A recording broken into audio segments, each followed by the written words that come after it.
Good evening. My name is Malcolm Clemens Young. I'm the Dean of Grace Cathedral here in San Francisco, California. Welcome to the Spring Forum. There are numerous books that offer an historical account of Anglican theology or that detail the lives and works of particular Anglican theologians.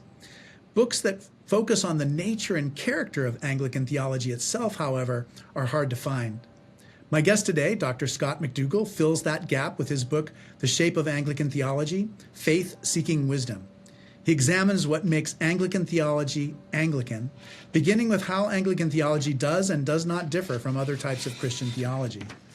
Ultimately, the contents that he contends that Anglican theology is best understood not as faith-seeking understanding, as Anselm famously said, but as faith-seeking wisdom. This wisdom is chiefly concerned with discerning faithful ways of being Christian in circumstances where clear answers to complicated questions can be difficult to find. Tonight, we're going to be talking about what makes Anglican theology Anglican and about being faithful in a complicated world. Scott, I'm so grateful to see you. Thank you so much for joining us tonight. I appreciate the invitation to be here. It's a pleasure and a joy. Thank you very much. Every time I would see you in a public setting, I wanted to kind of like just talk to you in the corner about all these things, and now I finally have my chance. All yours. I'm so glad because I, like I said, I was meaning to go over to Berkeley and spend time with you in a cafe and really begin to understand something of your story. So I'm so grateful for you for being on the show tonight. Thank you again for the invitation. Now, I don't know where this question came from, out of the deep depths of my own subconscious, but I wonder if you could talk about kind of your first idea of God and why you're thinking about that. I mean, maybe from probably from childhood. I just remember my mother talking about God and me just saying, that is absolutely ridiculous. Huh. Like, how can God be in more than one place? And how can God be everywhere? And, so I remember being under the age of 7 and just kind of thinking that my parents were talking about nonsense. That's so funny. So what was your first recollection? I honestly, I've never thought about that question. But when I think back on it, I wasn't baptized until I was 3, and I don't remember it.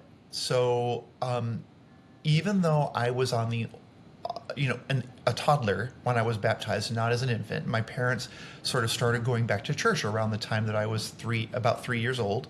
My younger brother and I were baptized at the same time. I don't recall ever not having God in my life. Like I don't remember that being an absence at all. And so the idea that there was, and I never thought of it as a sort of eye in the sky sort of surveillance, maybe a little bit like in those Sunday school years, probably, but not too much. It was more of this. I've never thought about this before, Malcolm. It's so funny.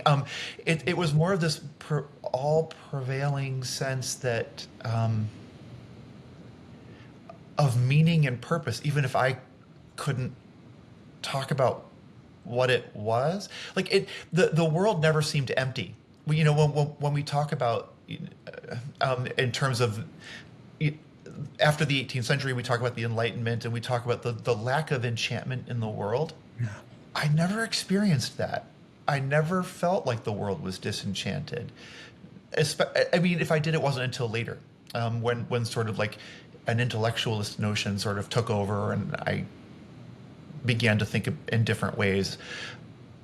But even so, I never really thought of God as absent. It was that God was all prevailing. Now, I couldn't have described that. I couldn't have said anything positive. I couldn't have said anything concrete about what that meant. But I would have said that, how would I put this? It certainly would not have been in Trinitarian terms. And I had a hard time, I think, in that sense, like God made more sense to me than Jesus as God, for example. That took longer. But the notion that there is a creator and the notion that the creator cares and that this cosmos has significance to that creator who is not gone, though I did wonder, as a good Methodist, why God was no longer talking to us anymore and that kind of thing in the ways that the Bible depicts. God didn't feel absent. I felt unable to be in proper contact. It's like that was really, but I've never really thought through what my conception of God as a young person was. It's more like, what was my conception of meaning? How was meaning made? God just always seemed incomprehensible. And so I always thought of God as a great mystery, which is one of the reasons why Methodism didn't work for me as a child, because it is so deeply Protestant, and it, in my experience of it, lacks the kind of liturgical solemnity that this all prevailing mystery requires of us. And so modes of worship were really hard for me because of my conception of God, actually. Again, you're making me think these things through for the first time. I never thought this. But that's part of what was going on there. I longed for a way of engaging the divine that answered to the solemnity that was required by that. And I love what you wanted said. that. It's almost like you're an Anglican theologian as a child. That's why as soon as I walked into an Episcopal church, I was like, at almost 30 years old, I was like, oh, yeah, this is that thing. This is it. So like it was just immediate recognition. In fact, they were starting newcomers. They were starting a confirmation, they were starting for the catechumenate. yeah. And for that day, and I said, I'm going, and I said, you can do it next year. And so but I did it the next year. Yeah, it's funny. We have so many people when we start preparing for baptisms at Easter, in Lent, who will just be there for the first time, for the first day, and they'll hear the call and they'll join the class, and it's so interesting. We baptized, I think, 25 people at the Easter Vigil or something like that, and I think there's a way in which that the beauty and the solemnity and the ritual, it places us in the presence of God. We become conscious of something that we had a sense for, but it gives it a new articulation in our life. And that's we're going to talk about Anglican theology. But one of the things I really love about Anglican theology is its embrace of that, of the mystery of God and the irresolvability of God's identity. I think, part of what my own religious upbringing inspired in me was a deep distaste for people who were very confident, not for the people, I'm sorry, for perspectives that are overly confident in being able to describe God. And because it didn't describe God as I knew God, that's for sure. And so it was very off-putting for that people seemed to be able to be so darn certain about who and what God is, and God always seemed to be an entailment of the world rather than the creator of it. And even as a child, that just intuitively didn't make any sense to me, that God was in the world, a part of the world, or it didn't make any sense to me. And so it didn't ring true. Yeah, I totally know what you mean. I think it's partly holding kind of a minority perspective in terms of Christian outlook. And so it's hard to find people who share that sense of God's mystery in particular. But it's deeply. Oh, go ahead. No, please. No. All I was going to say is it's deeply ancient. I mean, this was not a notion until the 16th, maybe the 17th century. It begins with the Enlightenment and the notion of a kind of positivistic understanding of the way that the universe is constructed, and that everything is knowable and everything has got a material basis, or it's just fluff and not true. And this is that disenchantment that we talk about. And of course, contemporary Protestantism is an outgrowth of modernism. So it doesn't always do the job that it could do, embracing that mystery, because the Protestant movement has tended historically to see that as overly patristic and worse, overly medieval. And so it is not a particularly embraced notion in Protestantism. So that's been part of Protestantism's historical theological baggage. It's difficult to embrace the mystery of God in some ways because of the way it is constructed. theologically in its imagination. Were there other interests that you had, or things that you were when you were a child and a young adulthood that kind of helped inform your theological perspective? Yeah, it's funny you asked that. I'm writing a chapter for a volume on Episcopal theologians right now, and I was just thinking about all of this because I'm working on that, and it was the arts, and I was a theater director for a while, and that's what my undergraduate degree was in, and that's what I did when I first got out of school. But what I was doing was using performance as a way of creating ritual. I was using very stylized chamber type theater that was exploring mystery and poetry through movement and sound and texture and vocal intonation and and I was using some Japanese theater forms of no theater and kabuki and bunraku and things like this, and sort of marrying that with like the Western symbolist tradition and and people like Yeats who was doing that long before I was, and so all of this kind of thing, and thinking through like what does it mean to use performance as a kind of aestheticized engagement with the transcendent. And what I ended up like, I called my theater company the Monastery, and what I was doing was ritualizing my way back into an engagement with theology proper.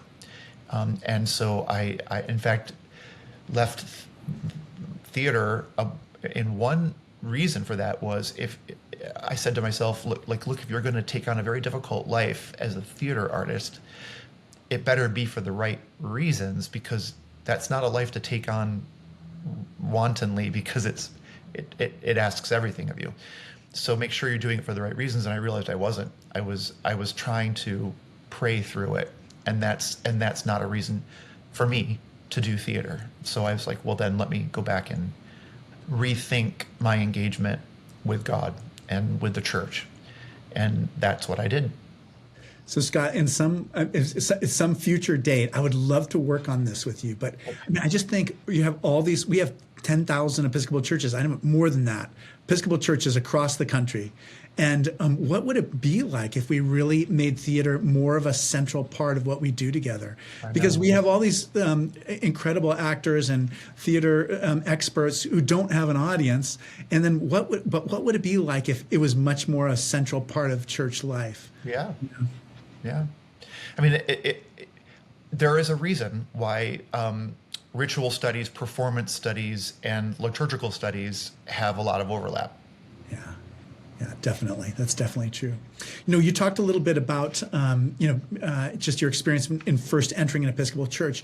Right. Can you talk a little bit about just like what is an Anglican, and then what are kind of the strengths and weaknesses of that expression of Christianity? Well, that's a good way to start, because I can only give an account of that. I mean, there is no definitive account. I mean, there's a technical account of that. An Anglican is any practicing Christian who identifies with a church body that traces its roots to the Church of England.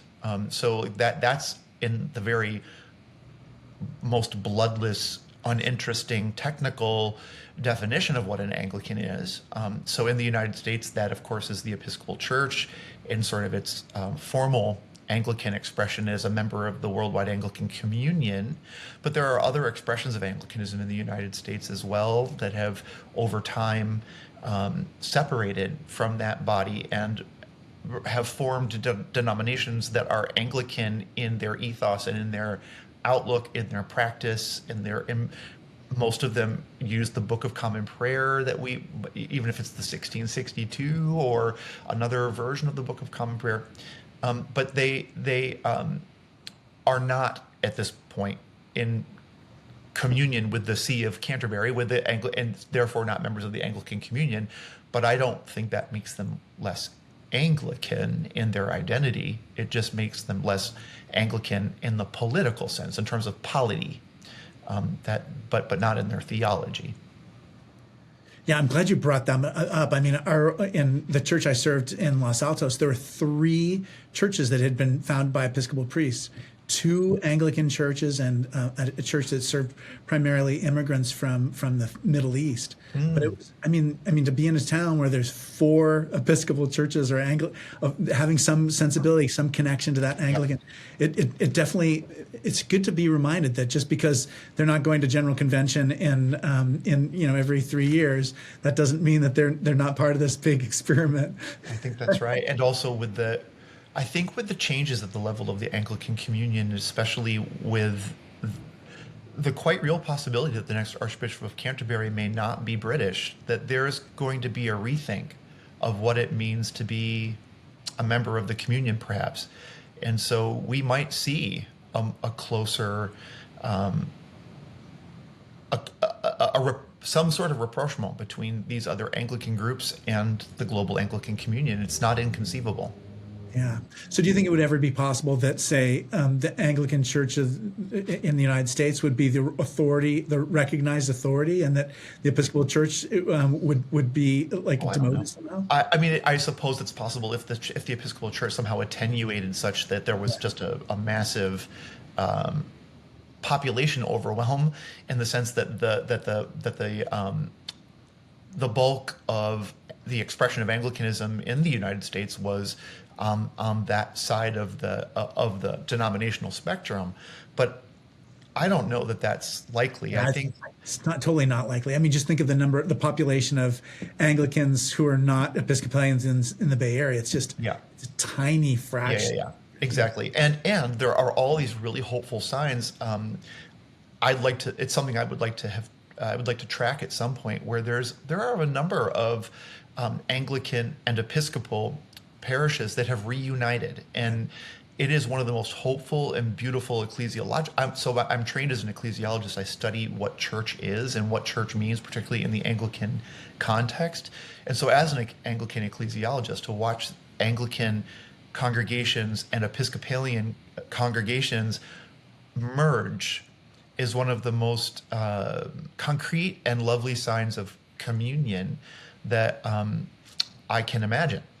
Yeah, I feel the same way. Every time I go to a new town to serve as a priest, I always get to know the local Anglican church leaders too. And yeah, because there's something beautiful about what we share, and we share so much in common in terms of that sensibility that you do so well at describing in your book. But, so now let's talk a little bit about just like, what are the strengths and weaknesses of Anglicanism as a kind of religious expression? Well, and again, this is other Anglican theologians and historians are going to put all this differently than I do. And I think, and that is part of what it means, how we think of Anglicanism. It is very contested. Nobody has the lock on what it means to be Anglican, who's an Anglican, what Anglican theology is, whether Anglican theology has some special content to it that's different from the way that other Christians have thought over time. It is none of it is settled, and part of that is a legacy of our founding, and the coming out of the very specific conditions that gave rise to the split between the church in England and the Roman Catholic Church to give rise to what became the Church of England eventually. But it wasn't neat, it wasn't tidy, and because of that, there are many, many different strands of Anglicanism, and they share some things, but they also look really different. And so characterizing things in the aggregate becomes very difficult, and that's what the big problem with the book that I wrote on Anglican theology is how could I try to describe the character of Anglican theology broadly enough that hopefully most Anglicans would see themselves reflected, or their church's understanding of theology reflected in it. And that's what I tried to do. Whether successfully or not, it remains to be seen. And plus, there are other ways of construing and framing the whole debate that could have done it differently. So with that said, that this is only an account and not the account, and I would never try to claim that it is the account of what Anglicanism's strengths and weaknesses are. My view is that Anglicanism over time has, as we were saying before, embraced a sense of, it's paradoxical, embraced a sense of realism about who God is, such that because God is a mystery, what we say about God is probably going to be partial and fallible and not 100% accurate all the time, and conditioned by time and space, and so on. And so Anglicanism at its best is strong in that it precisely doesn't prescribe what we have to say about God in many ways. Now there are limitations on that, and I'm sure we'll talk a little bit about that. I think when I talk about Anglican theology, I talk about a set of boundaries within which Anglicanism is free to roam theologically. So we can't just say anything.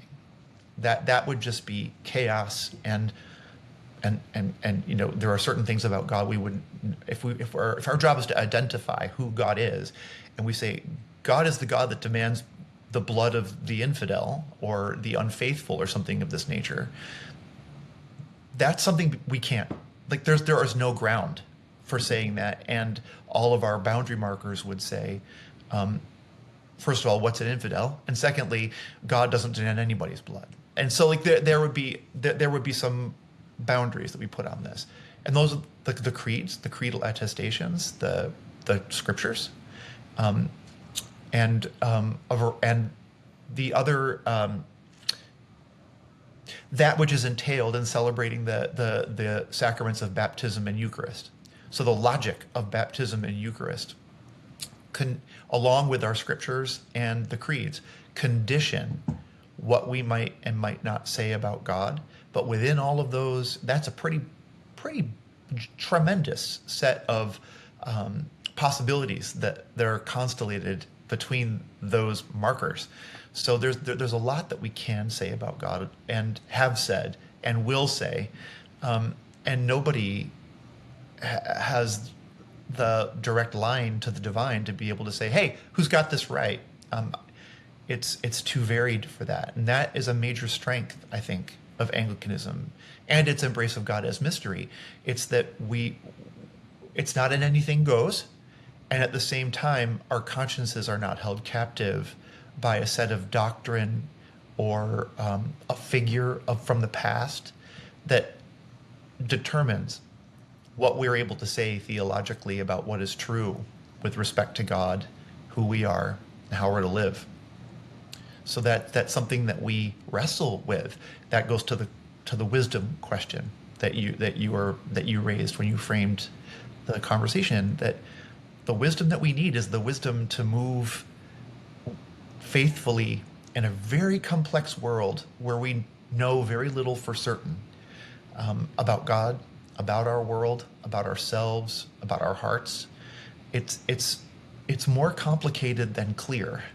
And so we do the best that we can, given the witness of the faith, those who've gone before, those who walk alongside us now, to discern, good Anglican word, to discern a way to live in our times and places, contexts, historical and cultural specificities, and our bodies, our specific bodies that we inhabit, or that we are, that we don't, those are not meaningless ciphers. Those are what this all is about. Those specifics are the only way we know who God is. The only way we come to experience or encounter God is in those specific conditions. And so we are called to navigate them with some humility, given that we don't have a God's eye view of all of those things. So it's a faithful struggle, which is why I really think Jacob Jacob's name is Israel. There's a reason why Israel is the people that struggles with its creator and is blessed and hobbled by that. It's an important image. We talked a little bit about just like the disenchantment of nature and the disenchantment of the world. I think of Charles Taylor as, the sources of the self. And maybe you could talk a little bit about philosophers, theologians, writers who especially influenced you or whose thought you particularly appreciate. Well, oh my goodness. So in terms of, it's so much easier for me to say who, sadly, who I dislike rather than who I like. Great. I'd be interested in hearing that because that has changed for me. Yeah. So who do you see yourself in opposition to? So that's a good way of putting this. Who do I see myself trying to be in conversation with and to sort of push back on? I think there's a certain kind of, I hope this isn't being academic-y and jargony, but there's a certain kind of reductionist materialism that I really push back against. And this is the idea that all that's really real is what we can know materially and what we can experience materially. That the material is the place we go to test hypotheses about how reality is constructed.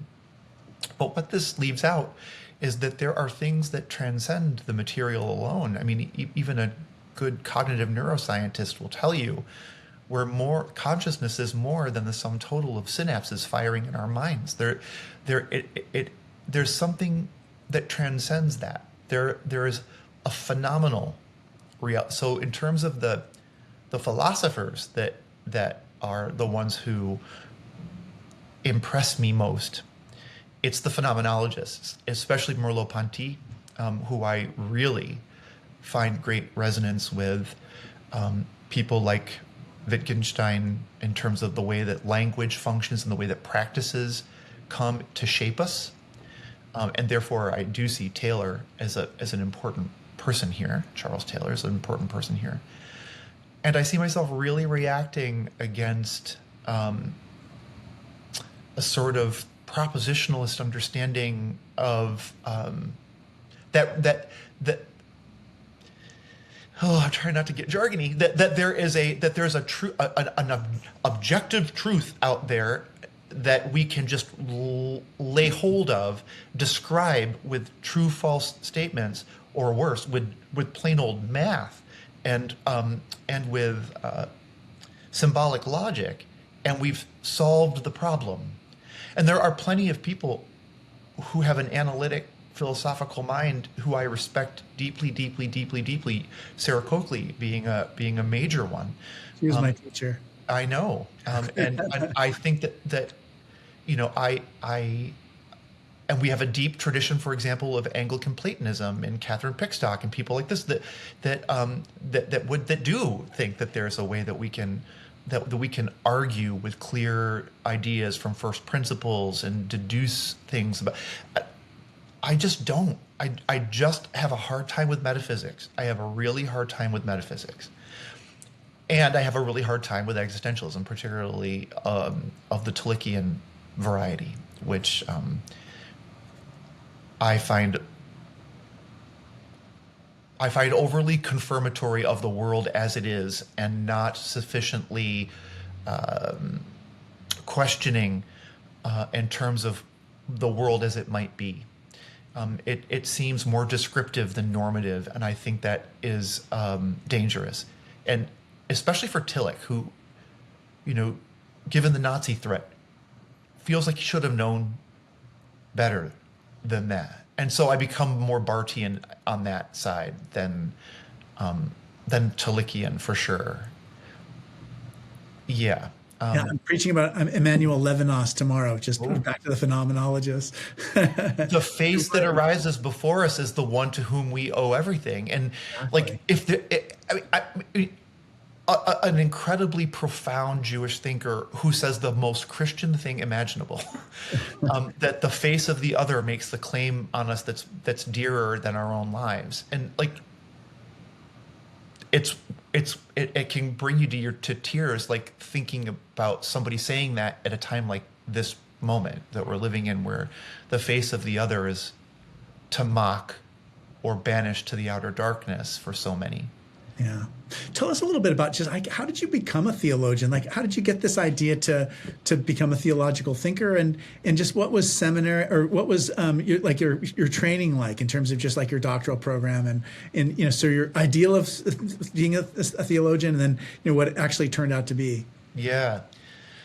So I was working on this chapter that I was telling you about, where I was talking about theater and that kind of thing. I've always been a theologian. I've never not been a theologian. I've always wrestled with God and who God. So my view of theology is that theology is only asks three questions. It only asks who God is, who we are, and what that means for how we should live. That's all that it is. And we overcomplicate that, but that's all that it is. And so I've always been asking that question, and my arts work was asking that question, and my investigation of literature was asking that question. And then when I moved into doing comparative theology, it was asking that question. And then when I moved back into actually a life of a believer and being in the church and all that kind of thing, I realized if I'm really going to give myself over to this, if I'm really going to do the catechumenate, then I need to understand, like, what is the thought structure that I'm signing up for. And that's when I went to do theology proper. When I really wanted to get trained in what a Christian theologian, because, I was told when I was 12 years old that I'm the kind of person that Satan loves because I'm an intellectual. So I knew that theology had no use for an idea like that. And I had no use for an idea like that. I found that to be incorrect. And so I went into the study of theology with the notion that ancient theological wisdom has something to teach us, which we have to receive critically, but we need that. We need what came before us. We need that ongoing conversation of God with God's people. God didn't stop speaking, but there's different ways of doing this. And theology is one of the ways in which, and theological research is one of the ways in which that communication remains. So that's what I went back to study. And so my view of what is theology, it really did change over time, because I had to first learn what this ongoing, I used to tell students, and it's true, and the reason I can say this is because I went through it too. It's like, I don't know if you've ever begun watching a soap opera that's been going on for years, but if your soap opera that you just discovered has been going on for 2 decades and you pick it up, there's a whole reality behind all of that you're like stuck into the middle of a conversation that's being had and stories that are being had, and like all of these different relationships that are in the background of all of this that you've got to get up to speed on, and that doesn't happen overnight. It takes a minute. And with theology, which is hopefully less glib than a soap opera, you really need to spend time understanding those conversations and not rejecting them out of hand, because there are some problematic things about some of the theologians that we don't always love, like Augustine. Yeah. He has a lot to teach us, and he is more than his bad approach to sexuality.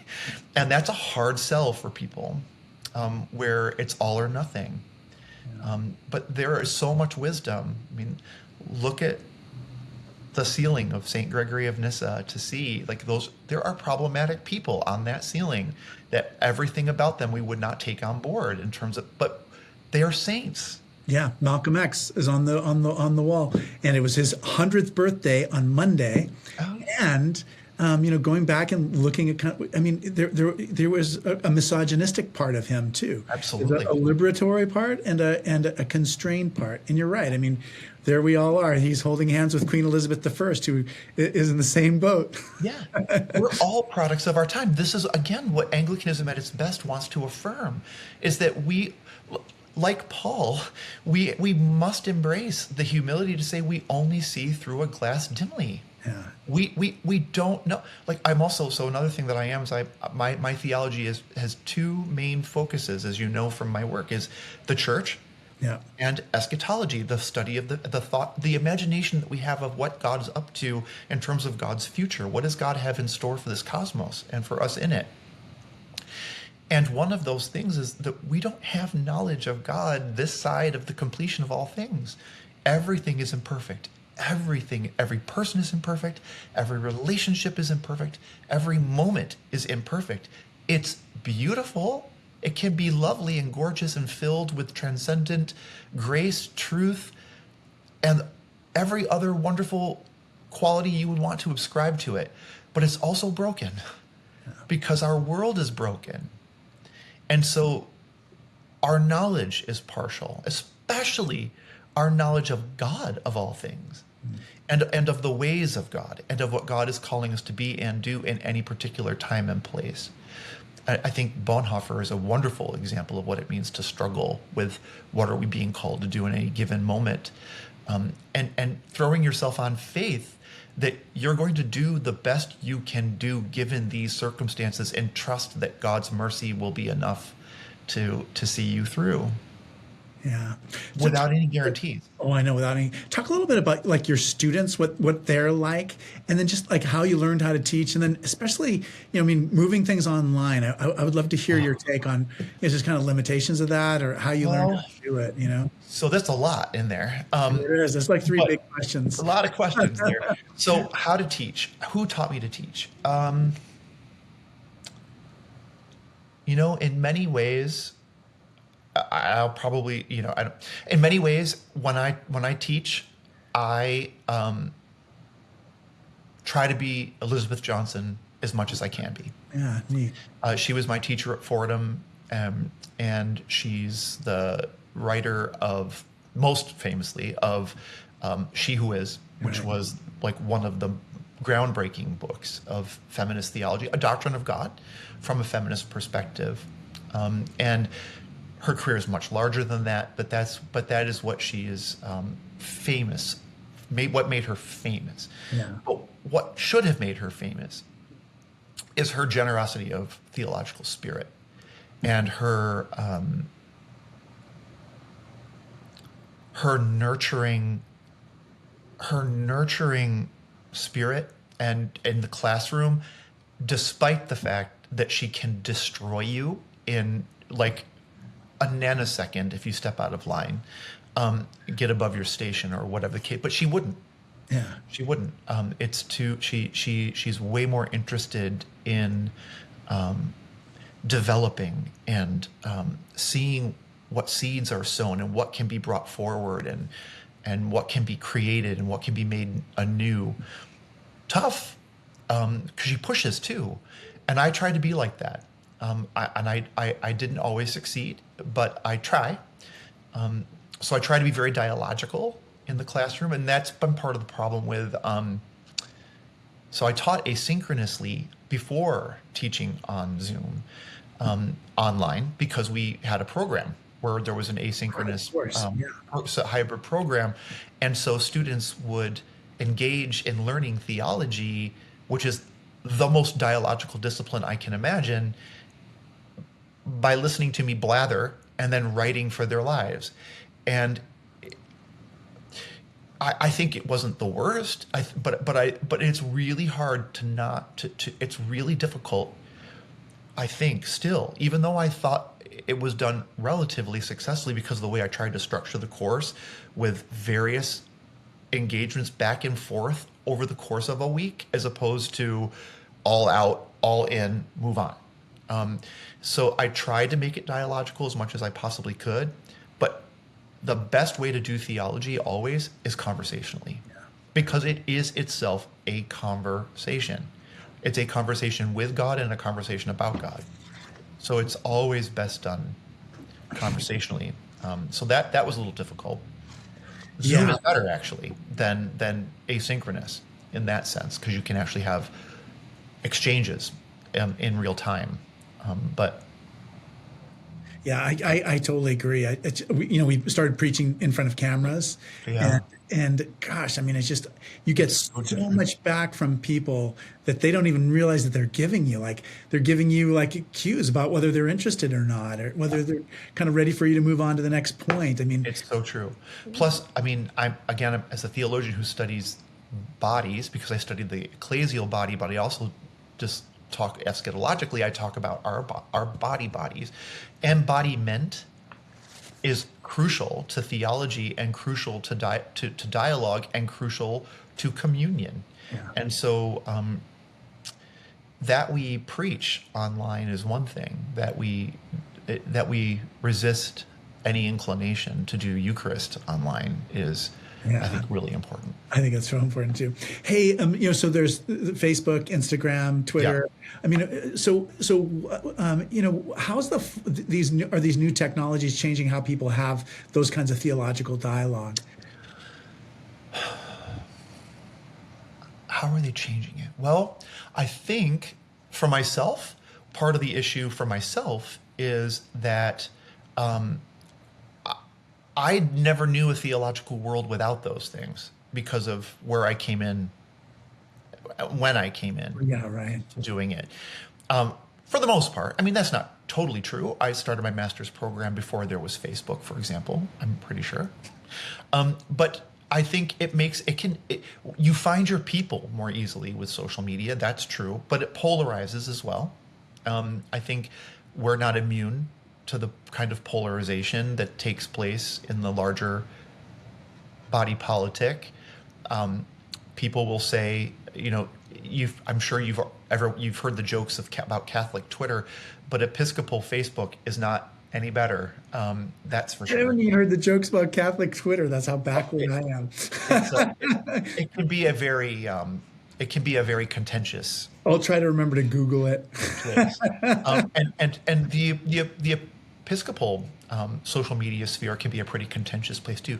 But the thing about it is it's because we care about it so damn Yeah, much. right.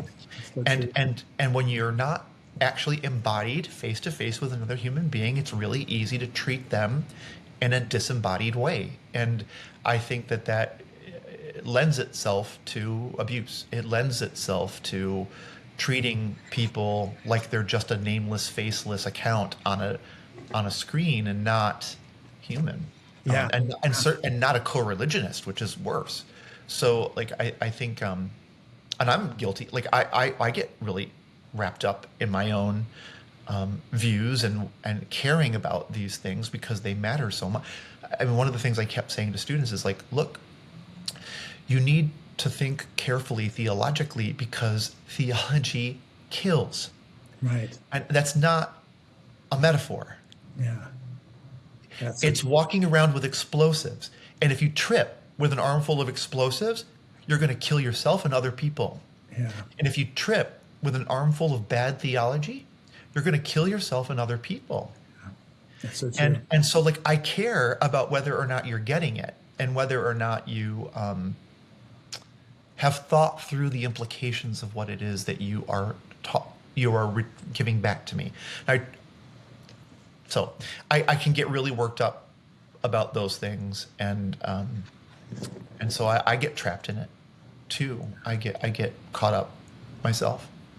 Yeah, one of the questions I've just been feeling like AI has just been accelerating and just changing fundamentally in the way we use it. I think we had the sense that, oh yeah, the AI is going to write sermons in the future, and now we're realizing no, AI is going to tell you where you can find the section in Karl Barth that's in Church Dogmatics where he talks about atonement.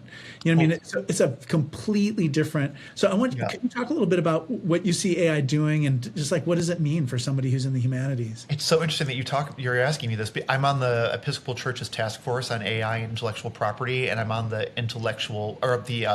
AI portion of that. So I've been thinking about this quite a bit. I'm writing a paper on AI and preaching for Pacific Coast Theology. Oh, nice. Okay, good. Well, send it on to me because I could use it when we have our meetings. I think the jury is still out because the jury, in many, many ways, because the jury is out on AI. And so we're not even of one voice and one opinion, on this on this committee at this point because we're still gathering lots and lots of information, and we come from all different fields. I'm on it as a theologian, particularly to think about this from the perspective of what it means to be human. So what does it mean that we use these tools from the perspective of being human, and from the perspective of ministry? What does it mean to use these tools to minister to those humans? And so the idea of writing a sermon based that ChatGPT has generated is quite frightening for a number of reasons, not the least of which is how much it just parrots what you want to hear, and it begins to know what you want to hear, and that is precisely what preaching isn't. Right, exactly. The definition of it. It's supposed to make you uncomfortable. Yeah. It's supposed to make you re-examine, to take some critical distance with what it is that you already think and what you think you know and how you think you are best to be in the world and so on. It's provocative. And so that's a problem. The other part of it is that even when you put really careful constraints on something like ChatGPT, for example, and say you can only draw from the following sources, it doesn't do that. Yeah. And so it'll make stuff up. And that's not reliable, first of all. So it's not even reliable as, for example, where can I find this in church dogmatics? It's totally wrong with that too. Yeah. If you said to ChatGPT, tell me what's in Church Dogmatics Volume 15, it would give you a summary. Yeah. But there is no Volume 15. Yeah. So it's not the panacea that I think that people are looking for. It is not the solution that you're looking for. It's like it's not.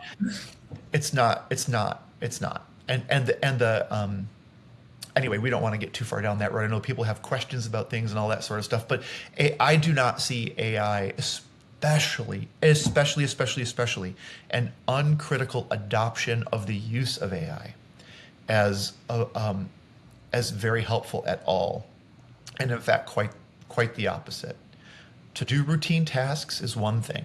To ask it to create things, it scares the pants off me. Yeah. It really frightens me in terms of what that already, Malcolm, in my teaching career, I have seen the capacity of students go down and down and down and down.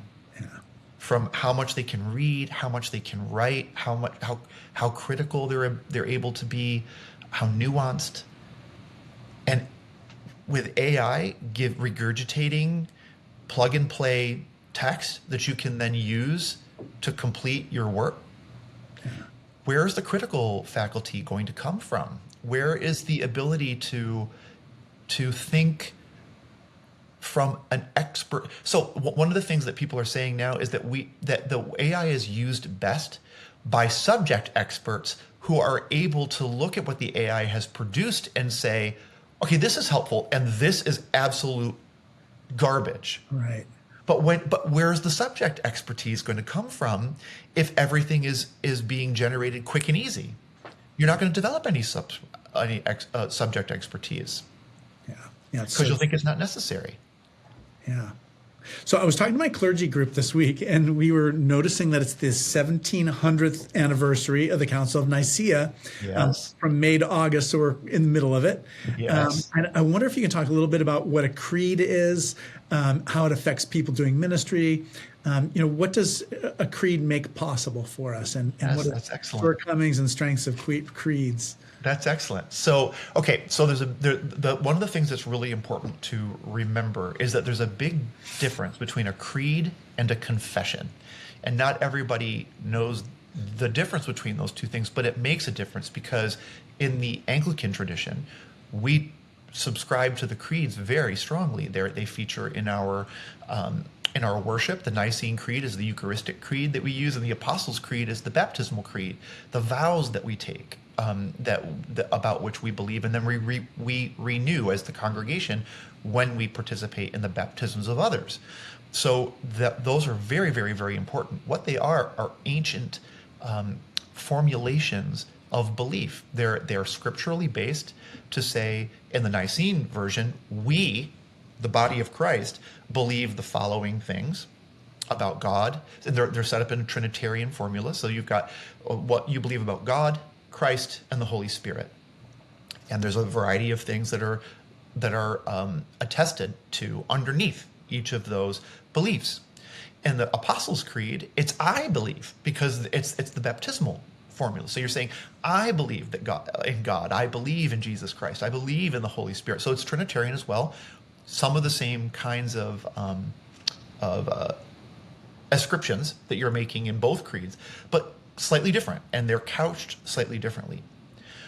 And they're very ancient, right? So they're the Apostles' Creed is older than the Nicene Creed. And the Nicene Creed is, as you just said, 1,700 years old this year.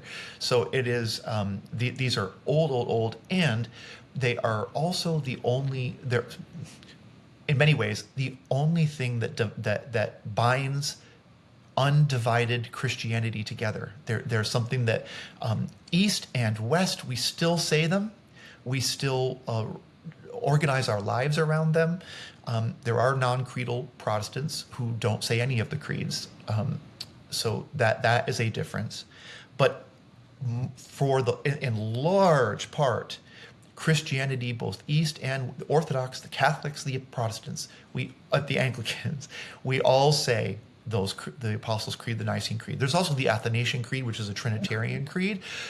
It's in our prayer book, but we almost never use it. It's something that might come out on Trinity Sunday, but it's a very technical creed and really focused on Athanasius' defense of the doctrine of the Trinity. So that's really what that is. A confession, by contrast, is what marks one denomination off from another.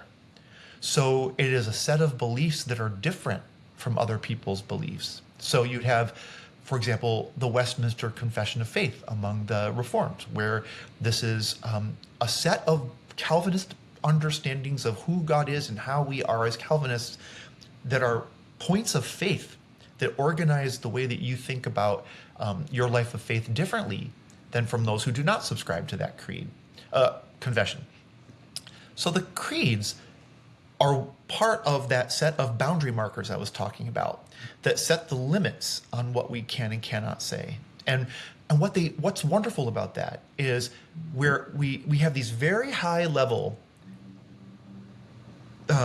ascriptions, to use the word I've been using over, like there should be a different word for this, ascriptions about God, tenets, such that, like, I believe in God, we believe in God, the God Almighty, creator of heaven and earth. That's the article about God. Then it moves to Jesus. But what does that say?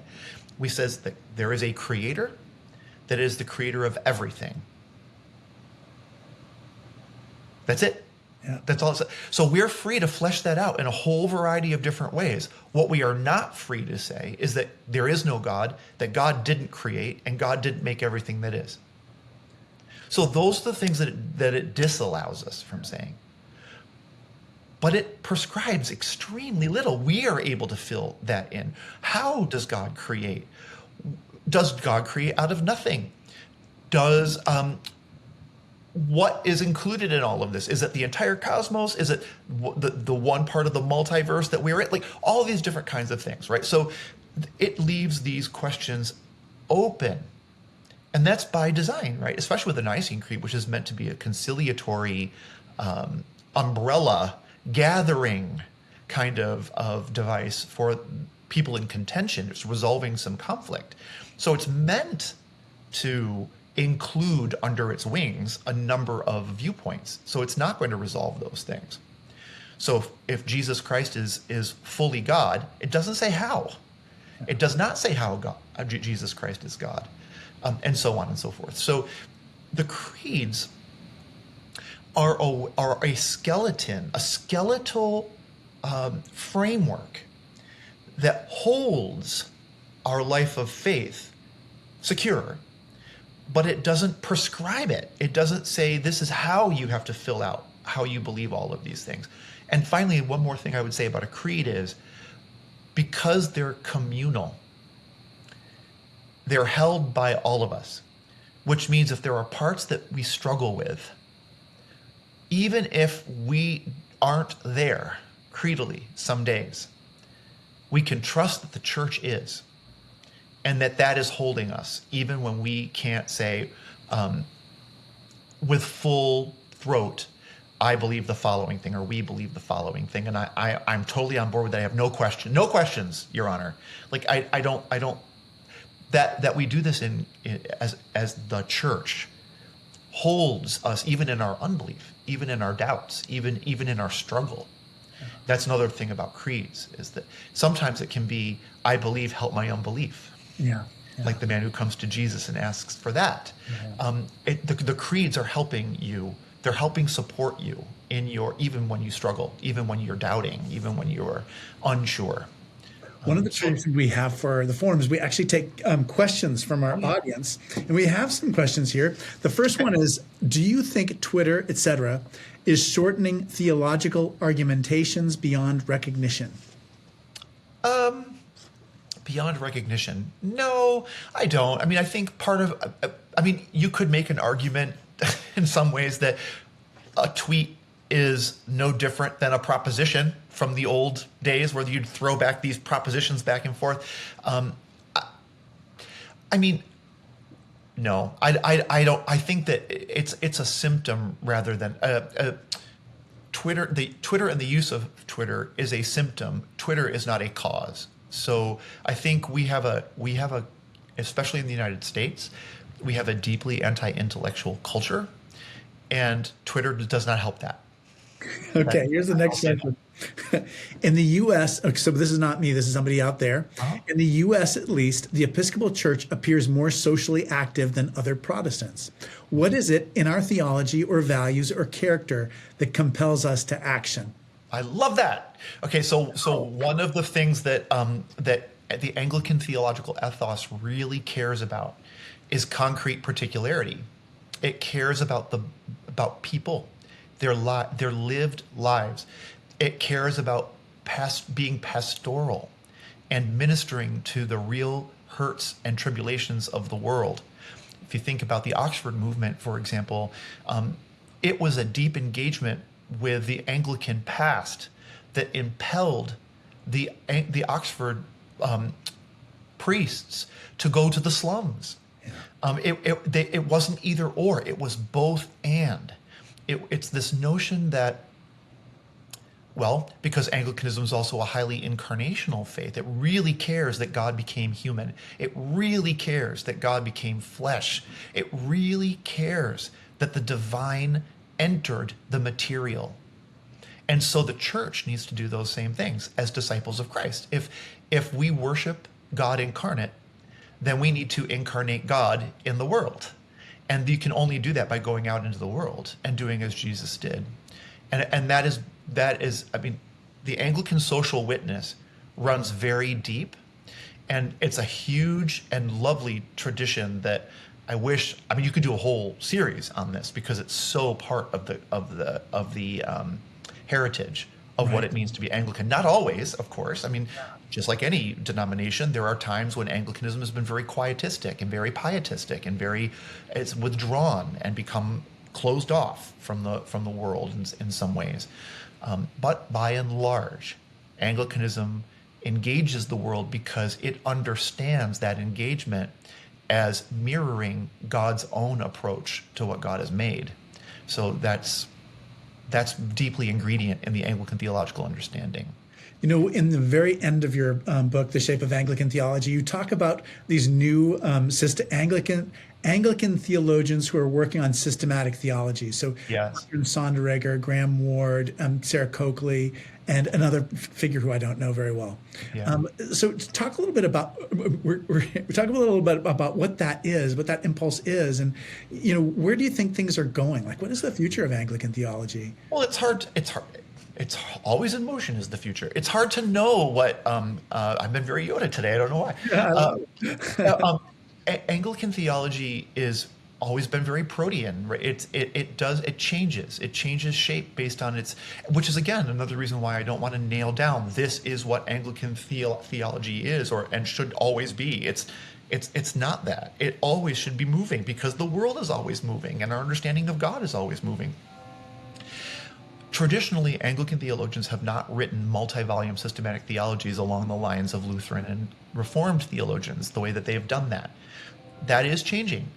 The question is whether or not they're doing that in the same way that quote unquote systematic theologies have been done in the past. And that remains to be seen because the projects are ongoing. These are underway. Now, I think my assessment is that Sarah Coakley and Graham Ward, in particular, are extremely Anglican in the way that they do what they do.